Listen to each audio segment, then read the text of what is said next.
హెబ్రీలకు రాసిన పత్రిక 11వ అధ్యాయం.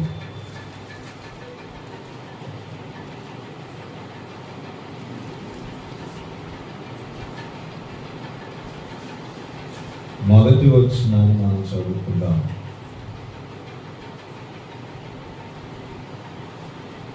విశ్వాసమనున్నది నిరీక్షింపబడు వాటి యొక్క నిజ స్వరూపమును, అదృశ్యమైనవి ఉన్నవనుటకు రుజువునై ఉన్నది. దీనిని బట్టి పెద్దలు సాక్ష్యము పొందిరి. హల్లెలూయా. ప్రభునందు ప్రియులారా, వినండి, జాగ్రత్తగా వాక్యం వినండి, బైబిల్ తీసేయండి.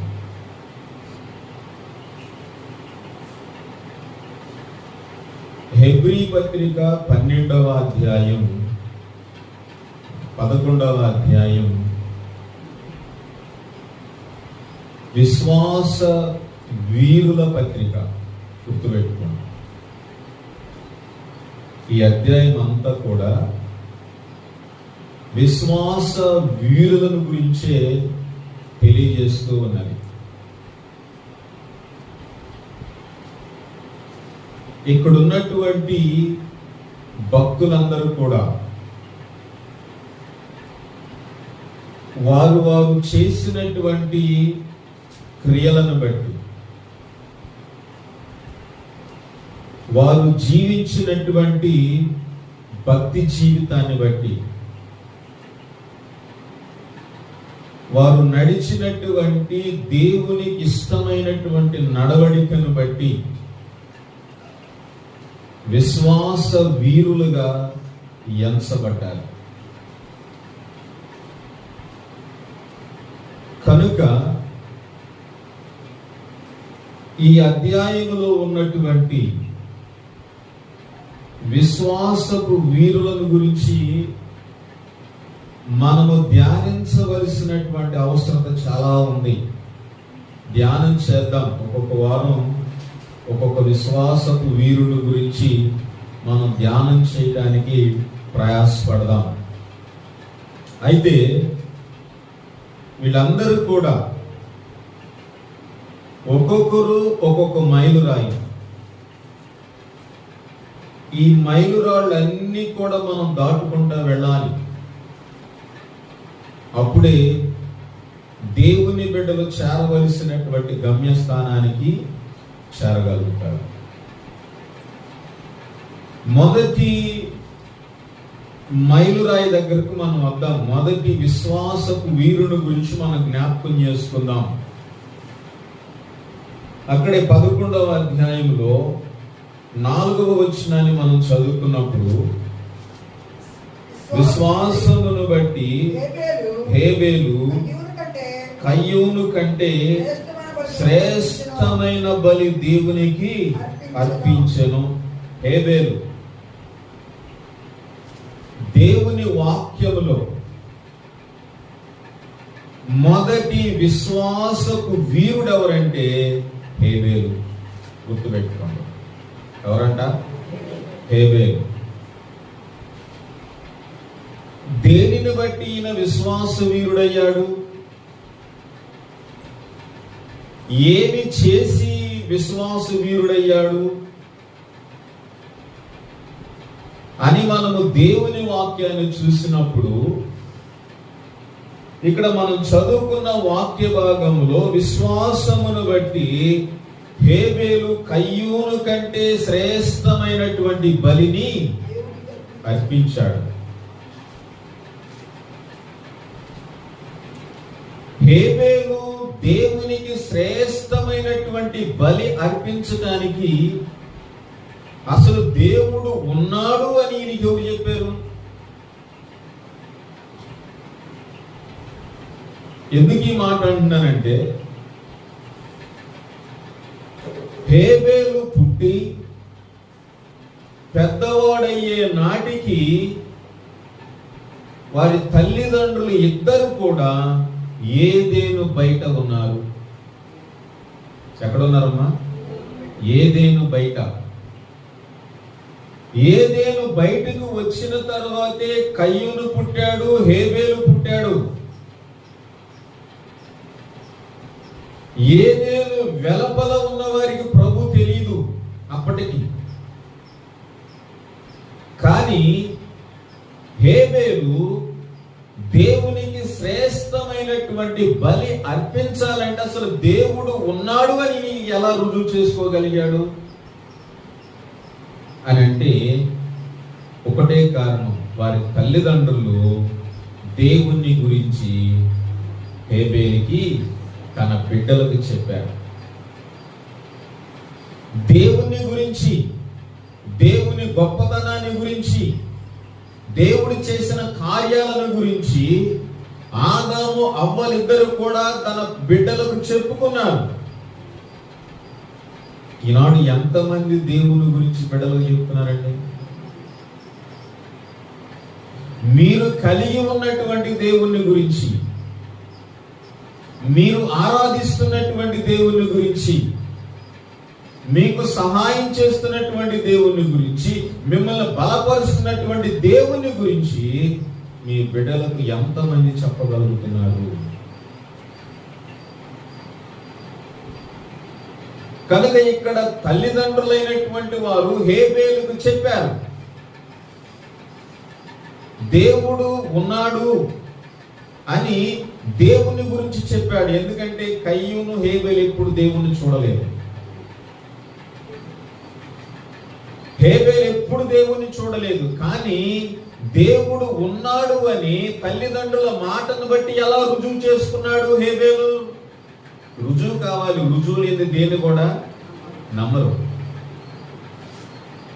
ఎలా రుజువు చేసుకున్నాడంటే హేబేలు వారి తల్లిదండ్రులైనటువంటి ఆదాము అవ్వలు ధరించిన వస్త్రాలే దేవుడు ఉన్నాడు అంటానికి రుజువై ఉన్నాడు. దేవునికి స్తోత్రం చెప్పండి. వారు ధరించినటువంటి వస్త్రాలే దేవుని ఉనికిని తెలియజేస్తూ ఉన్నాయి. అదే నమూనాతో తన తల్లిదండ్రులైనటువంటి వారు హేబేలుకు కూడా ఒక వస్త్రాన్ని సమకూర్చారు. ఆ వస్త్రాన్ని కూడా ఆయన ధరించుకొని ఉన్నాడు. తల్లిదండ్రులు ధరించిన వస్త్రాలను బట్టి దేవుడు ఉన్నాడు అని రుజువు చేసుకున్నాడు. కారణం ఏంటంటే వారు ధరించిన వస్త్రాలు దేవుని యొక్క ప్రత్యక్షతను వెల్లడి చేస్తూ ఉన్నాయి. దేవుని స్తోత్రం చెప్పండి. వారు ధరించిన వస్త్రాలే దేవుని యొక్క ప్రత్యక్షతను వెల్లడి చేస్తూ ఉన్నాయి. వారు ధరించినటువంటి వస్త్రాలే దేవుని యొక్క వ్యక్తిత్వాన్ని తెలియజేస్తూ ఉన్నాయి. కాబట్టి ఇప్పుడు హేబేలు దేవుడు ఉన్నాడని రుజువు చేసుకున్నాడు. దేవుడు ఉన్నాడని రుజువు చేసుకున్నాడు కాబట్టి ఇప్పుడు ఆ దేవుణ్ణి సమీపించటం కొరకే బలి అర్పిస్తూ ఉన్నాడు. ఆ దేవుని దగ్గరికి వెళ్ళటానికి, ఆ దేవుణ్ణి సమీపించటానికి, ఆ జీవము కలిగిన దేవునితో సహవాసము చేయటానికి హేబేలు బలిని అర్పించడానికి ఇష్టపడ్డాడు. దేవునికి స్తోత్రం చెప్పండి. మీరు చెప్పారా ఎప్పుడైనా?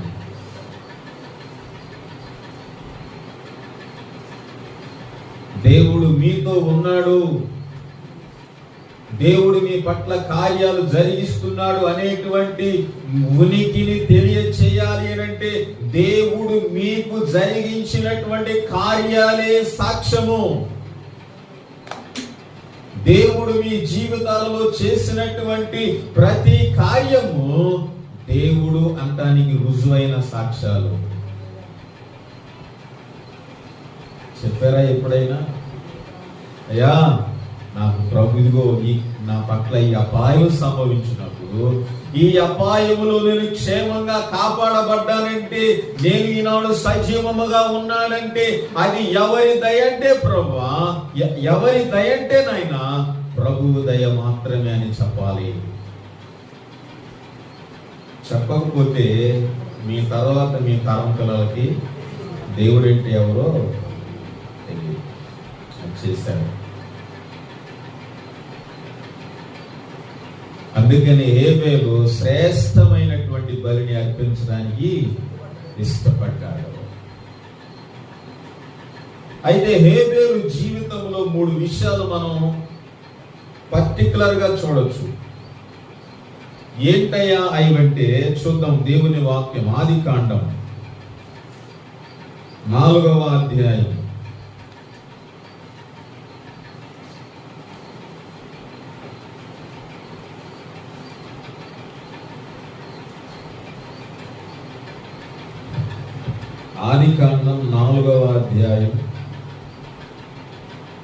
4వ వచనం. హేబేలు కూడా తన మందలో, చాలండి. ఇప్పుడు హేబేలు దేవునికి బలి అర్పించడానికి ఏ మందలో నుండి తీసుకున్నాడు? చెప్పాలి, ఏ మందలో నుండి తీసుకున్నాడు? తన మందలో నుండి తీసుకున్నాడు. అంటే ఆదాముకు ఒక మంద ఉందా?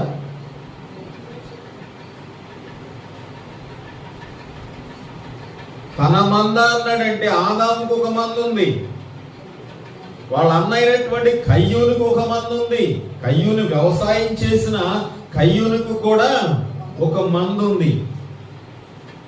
కానీ హేబేలు దేవుణ్ణి సమీపించటానికి, దేవునితో సహవాసము కలిగి ఉండటానికి తన మందలో ఉన్నటువంటి పశువులనే ఎంచుకున్నాడు, తీసుకున్నాడు.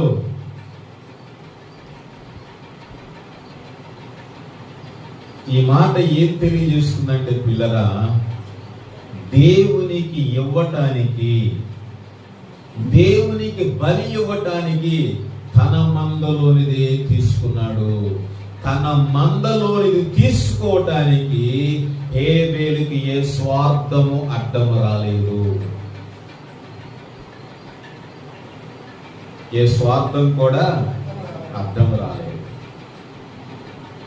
కారణం ఏంటంటే స్వార్థాన్ని జయించినటువంటి వ్యక్తిగా హేబేలు కనబడుతూ ఉన్నాడు. ఇక్కడ స్వార్థాన్ని జయించాడు కాబట్టి, స్వార్థాన్ని జయించి దేవుణ్ణి ఘనపరిచాడు కాబట్టి, స్వార్థాన్ని జయించినటువంటి హేబేలు జీవితంలో అది ఒక గొప్ప ఫలముగా మార్చబడింది. హల్లెలూయా. ఈనాడు ఎవరు జయించగలరండి స్వార్థాన్ని? చెప్పండి. సపోజ్ ఒక చిన్న ఉదాహరణ, ఒక పాస్టర్ గారు తన భార్య బిడ్డతో ప్రయాణమై వెళుతూ ఉన్నాడు. ప్రయాణమై వెళుతున్నప్పుడు ఊరికి వెళ్ళిన తర్వాత పొద్దుపోయింది. ప్రయాణం చేయవలసినటువంటి అవకాశం లేదు, పొద్దుపోయింది, చీకటి పడిపోయింది. చీకటి పడిపోయిన తర్వాత అక్కడ ఉన్నటువంటి ఒక పాస్టర్ గారు ఎవరున్నారు కనుక్కొని వాళ్ళ ఇంటి దగ్గర బస్ చేయడానికి వెళ్ళాడు అనుకుందాం. వెళ్ళిన తర్వాత ఆయనతో చెప్పాడయ్యా, మేము ప్రయాణమై వెళుతున్నాము, చాలా రాత్రి అయింది, ఉదయాన్నే మేము మరలా ప్రయాణం కొనసాగిస్తాం, ఈ రాత్రికి మీ దగ్గర ఉంటాం. అప్పుడేమంటారు? పర్లేదండి, ఉండండి, ఇబ్బంది ఏం లేదు, రాత్రికి ఉండి ఉదయాన్నే మీరు వెళ్ళవచ్చు. కానీ అయ్యా, మేము ఏమి తీసుకోకుండా వచ్చాము, అంటే పర్లేదండి, మీకు మా పిల్లలు ఉన్నారు, ఆ పిల్లల బట్టలు మీ పిల్లలకు సరిపోతాయి, ఎందుకంటే మా పిల్లలు మీ పిల్లల యొక్క ఈడు కలిగిన వారే, వాళ్ళు వస్త్రాలు ఇస్తారు, తీసుకోవచ్చు, ఇబ్బంది ఏమి లేదు అని చెప్పి అంటాడు. అన్నప్పుడు ఆ రాత్రి వాళ్ళు అక్కడ ఉన్నప్పుడు తండ్రి తన బిడ్డలతో చెప్పాడు, అమ్మా వారు వచ్చారు, వారు మీ ఈడు కలిగిన వారే కాబట్టి వారికి మీ వస్త్రాలు ఇవ్వండి. అప్పుడు పెద్ద అమ్మాయి అంటది, నీవివ్వని చిన్న అమ్మాయితో చెప్పింది. చిన్న అమ్మాయి అంది, నాయి కాదులే, నువ్వే ఇవ్వు అంది. వీళ్ళకి బట్టలు కొనిచ్చింది ఎవరండి? ఇవ్వమంది ఎవరు? వీళ్ళిద్దరు ఏం చేస్తున్నారు? నాయి కాదు నువ్వివ్వు, నీ కాదు నీవివ్వు అంటున్నాడు. అంటే వీళ్ళు ఏమి జయించలేకపోయారు? స్వార్థాన్ని జయించలేకపోయారు. స్వయాన్ని జయించలేకపోయారు. వారు కలిగి ఉన్నటువంటి వాటిని ఇవ్వటానికి స్వార్థం అనేటువంటిది అడ్డొచ్చినప్పుడు ఆ స్వార్థము అడ్డుపడినటువంటి వారు ఎలాగో ఫలించగలుగుతారు? కానీ హేబేలు దగ్గరికి వచ్చేసరికి ఆ స్వార్థం పనిచేయలేదు. హేబేలు దగ్గరికి వచ్చేసరికి స్వయం పనిచేయలేదు. కారణం ఏంటంటే స్వార్థం అడ్డొచ్చిన, నావే ఎందుకు ఇవ్వాలని అడ్డొచ్చిన తన స్వార్థాన్ని జయించాడు. తన స్వార్థాన్ని జయించాడు, తన స్వయాన్ని అధిగమించాడు. కాబట్టి అతని జీవితానికి అది ఒక ఫలముగా మార్చబడింది. అందుకని హేబేలు విశ్వాస వీరుడుగా ఎంచబడ్డాడు. దేవుని స్తోత్రం చెప్పాడు.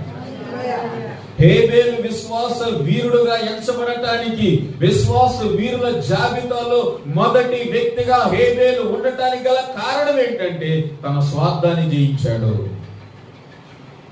ఈనాడు ఎంతమంది స్వార్థాన్ని జయించగలుగుతున్నారు దేవుని దగ్గరకు వచ్చేసరికి అనేది మనలను మనం పరిశీలన చేసుకోవాలి.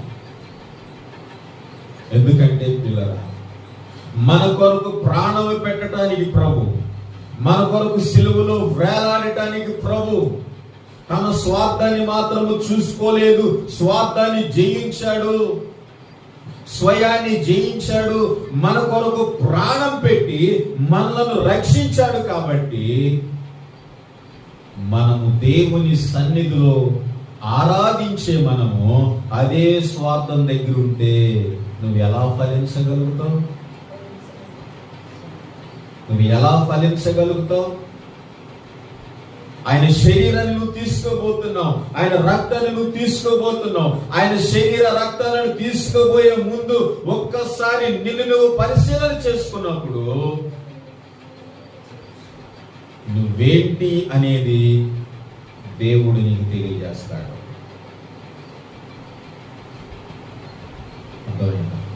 దేవుని వాక్యం వింటున్న పిల్లలు, స్వార్థాన్ని హేబేలు జయించాడు కాబట్టి ఇదిగో తన మందులో ఉన్నటువంటి పశువులను తీసుకొచ్చి దేవునికి బలిని అర్పించాడు. కాబట్టి దేవుని ప్రత్యక్షత వెల్లడైంది. అక్కడ దేవుని వ్యక్తిత్వాన్ని వెల్లడి చేశాడు. అక్కడ స్వార్థాన్ని జయించడం ద్వారా అదే అతనికి ఫలంగా మార్చబడింది.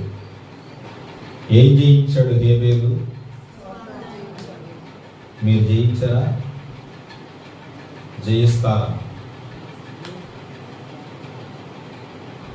ఇంకా జయించేగాడే ఉన్నారా?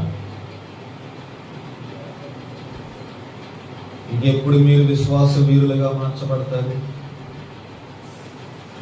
రక్షించబడి కొన్ని సంవత్సరాలు అవుతుంది. వీరులుగా ఉన్నారా? జీరోలుగా ఉన్నారా? చెప్పాలి. వీరులే దేవుని రాజ్యాన్ని స్వతంత్రించుకునేది, జీరోలు కాదు. మీరు చెప్పండి, వీరులా?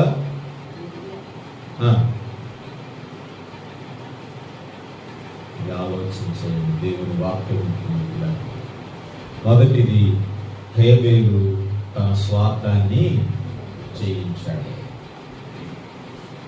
రెండవది చూద్దాం. అక్కడే ఆదికాండం 4వ అధ్యాయం 4వ వచనంలో, తొలి చూలున పుట్టిన వాటిలో హేబేలు బలివ్వటానికి ఏం తీసుకొచ్చాడంట? తొలి చూలున పుట్టిన వాటిని తీసుకొచ్చాడు. తొలి చూలున పుట్టిన వాటిలో కొన్నిటిని తీసుకొచ్చాడు.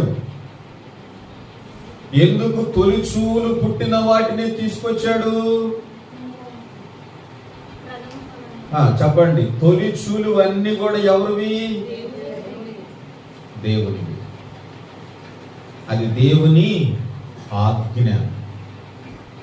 తొలి చూలు అన్ని కూడా దేవుని అని చెప్పి దేవుడు ఆజ్ఞాపించాడు. కాబట్టి తన స్వార్థాన్ని హేబేలు జయించాడు. కాబట్టి అది అతనికి ఫలముగా మార్చబడింది. కాబట్టి ఇక్కడికి వచ్చిన తర్వాత తొలి చూలు పుట్టినవన్నీ కూడా దేవునికి ఇవ్వటానికి తీసుకొచ్చాడు.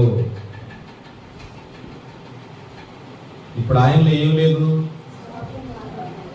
లేదు. అర్థమైందా? ఏం లేదంట, స్వార్థం లేదు, స్వయం లేదు. అందుకని తొలిచూలి అన్ని దేవునికి ఇవ్వటానికి తీసుకొచ్చేశాడు.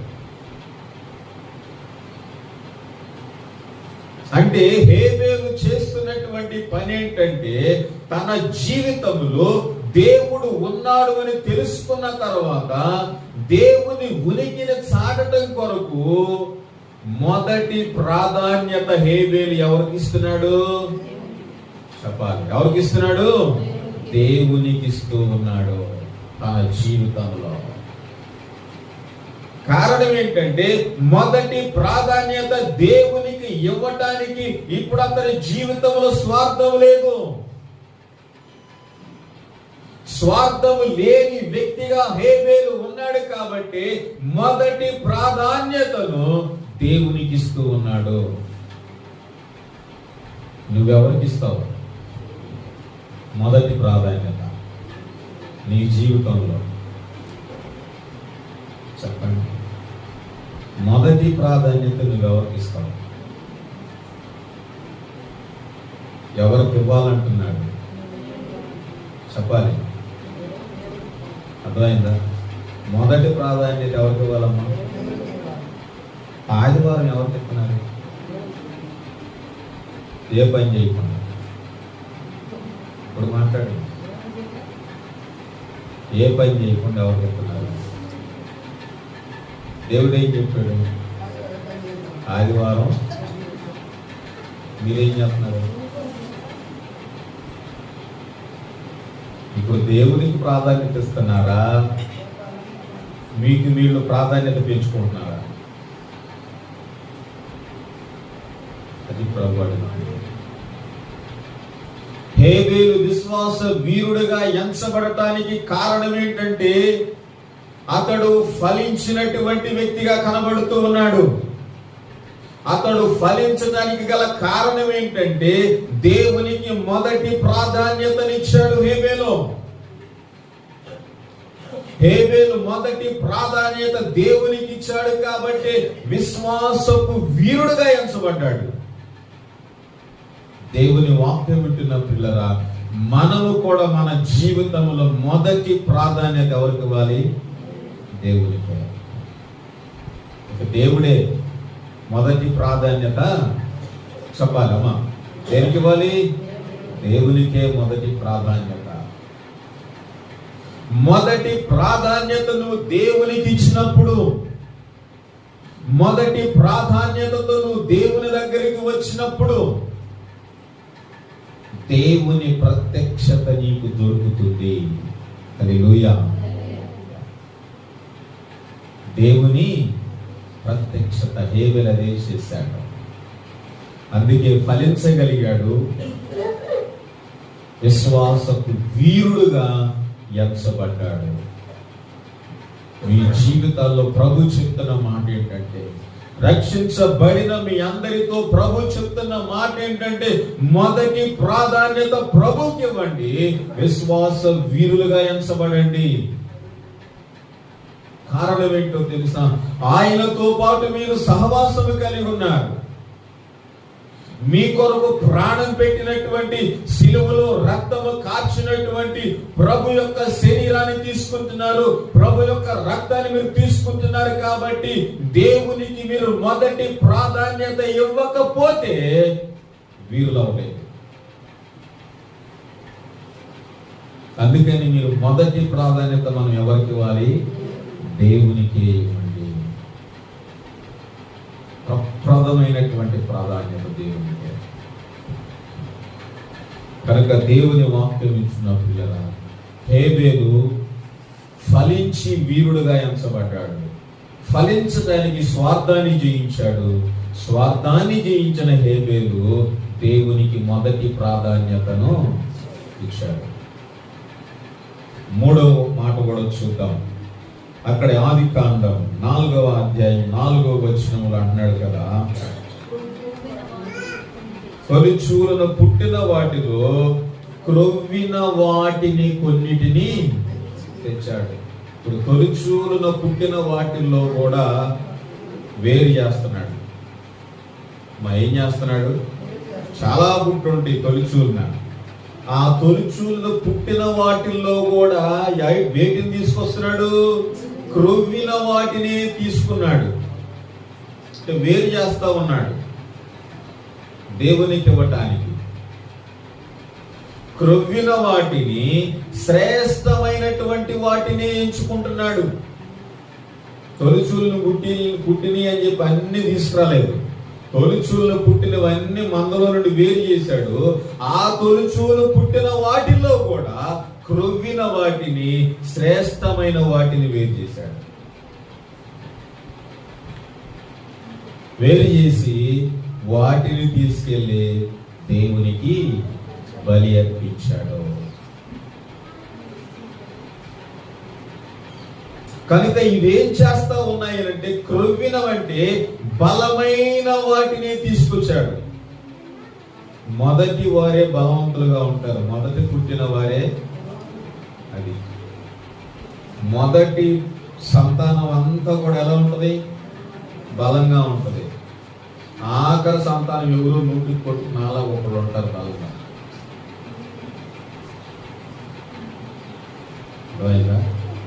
ఎందుకంటే నేను కూడా ఆఖరి సంతానమేనండి.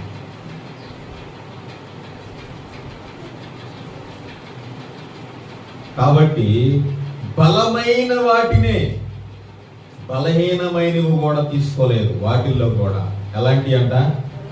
బలమైన వాటినే తీసుకొచ్చి దేవునికి అర్పించాడు. ఇప్పుడు నువ్వు బలమైనవి దేవునికి అర్పించాలంటే నువ్వేం చేయాలి అని అంటే, నువ్వు చేయవలసింది ఏంటో తెలుసా? బలమైన ఆరాధన దేవునికి చేయాలి. కనుక దేవుని వాక్యం ఇచ్చిన పిల్లల, హేబేలు బలమైన వాటిని దేవునికి అర్పించాడు. హేబేలు దేవునికి బలమైన వాటిని అర్పించాడు. కాబట్టి ఇప్పుడు హేబేలు యొక్క అర్పణను దేవుడు లక్ష్య పెట్టడానికి కారణం ఏంటంటే, అది ఫలముగా ఎంచబడింది దేవునికి. హల్లెలూయా.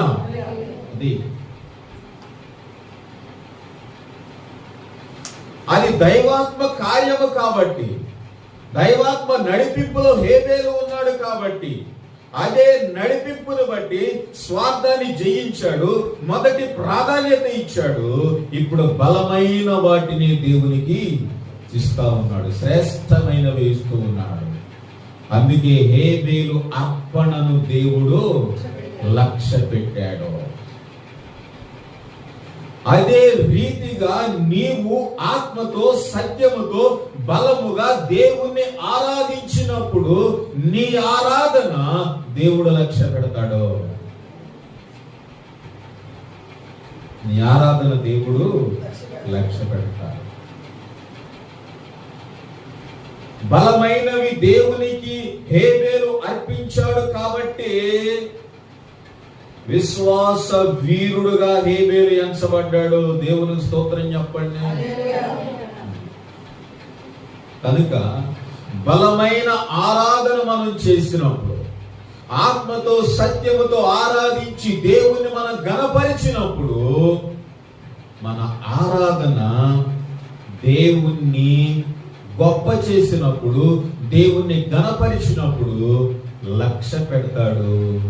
మనల్ని కూడా విశ్వాస వీరులుగా చెప్పాలి. ఆరాధించాలంటే ఏం చేయాలి? ఆరాధించాలంటే ఏం చేయాలి? ఆరాధనలో చెప్పాలి, ఆరాధనలో పాల్గొనాలి. మరి ఆరాధన టయానికి మీరు రారుగా. ఎప్పుడో వాక్యం టయానికి కదా వచ్చేది. మరి మీరు ఎలా బలంగా దేవుణ్ణి ఆరాధిస్తారు చెప్పండి. మరి మీరు ఎలా దేవునికి విశ్వాస వీరులు అవుతారు? మరి ముందు వాక్యం పెట్టుకుని తర్వాత ఆరాధన పెట్టుకున్నామా? కనుక ముందు వాక్యం చెప్పేసి పాట వెనకాల పెడదామా? ఇప్పుడు రివర్స్ లో పెట్టాలి అన్నీక. అంతే కదమ్మా. మరి ఆరాధన మిస్ అవుతున్నారుగా. టయానికి వస్తారా లేకపోతే అట్లాగే వస్తారా? పోనీ మేము ఎప్పుడొస్తే నువ్వు అప్పుడు ఆరాధన చేయంటారా? అది కూడా చెప్పండి. బలమైనవి దేవునికి, బలమైన దేవుని కంటే ఏమంటారు పాస్టర్ గారికి? చెప్పండి, ఏమంటారు? బలమైన ఏముంటాయి? సొరకాయలే. బలమైన ఏంది చెప్పండి? బలమైన ఏంది? సొరకాయలు. మరి దాన్ని నెత్తి మీద పెట్టుకొని తీసుకొస్తారు, ఊరంతా తీసుకొచ్చి. అర్థమైందా?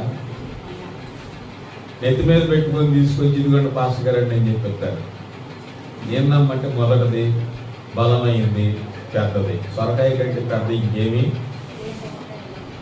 ఏ కాయ లేదు. తెచ్చిస్తాం, ఇచ్చాడు పాస్టర్ గారికి ఇట్లాగే. కానీ పరలోకానికి సొరకాయ ఎత్తబడుతుందంట. అమ్మ, పరలోకానికి ఏమి ఎత్తబడుతుంది? సొరకాయ. సొరకాయ ఎత్తబడుతుంది అని చెప్పి ఇచ్చినవి ఏం చేసింది? కాకపోతే సొరకాయ కొట్టుకున్నాను, నేను కూడా వెళ్దామని. ఎందుకు? మనం ఆన్లైన్ వెళ్ళని ఆధారం చేసుకుంటాం వెళ్ళటానికి, మనం స్వతహాగా వెళ్ళం. అందుకని సొరకాయ పరలోకానికి వెళ్తుంటే ఈమెం చేసి సొరకాయ కొట్టుకుందంట. పక్కన ఇంకొక ఆమె చూసి ఆ కొట్టుకున్న కాళ్ళు కొట్టుకుందంట. పక్కన ఇంకొక ఆమె చూసి ఆమె కాళ్ళు కొట్టుకుందంట.